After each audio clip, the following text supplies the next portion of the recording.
سەرباری داوای بەردەوامی حکوومەت بۆ خەڵکی کە بەشداری دەنگدان بن زۆر لە عێراقیەکان وتیان هەڵبژاردننی پەرلەمان لە ڕۆژی شەممەدا بەلایەنەوە گرنگ نییە. دۆخی ئێستای ئەو وڵاتەی جەنگ تێکیشکاندووە ناومێدی خەڵکی گەشتۆتە پلەیەک زۆر کەس لە دەنگدان دوو دڵن. هەندێک میدیا پێشبینی دەکات ئەم کەڕەتە ڕێژەی دەنگدان بۆ ئەوانەی ئەتوانن دەنگ بدەن و لە ساڵی 2014دا دەنگیاندا لە 60 یان کەمتر بێت. ئەو پاڵێوراوانە ناناسم و گرنگی بە سیاست نادەم. ناخۆشی جۆری ژیان ڕێگەمان لێ دەگرێت گرنگی بە سیاست بدەین. وامان لێ دەکات نەفرەت لە سیاست بکەین.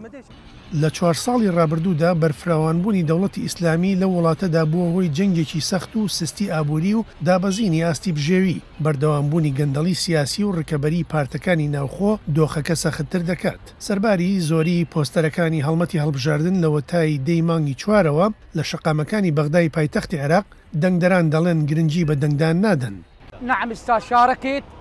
لە ساڵی 2014 دەنگماندا بەڵام پێشەمانم لێ جێی داخە هەموو بەڵێنەکان درو بێت.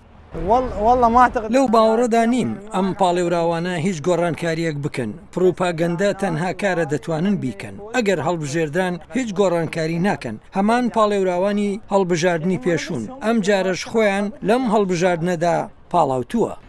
لە هەڵبژاردننی داهاتوودا نزیکەی 7000 پاڵێورا و نوێنەری 205 قوارەی سیاسی ڕکەبەری لەسەر 329 کورسی دەکەن.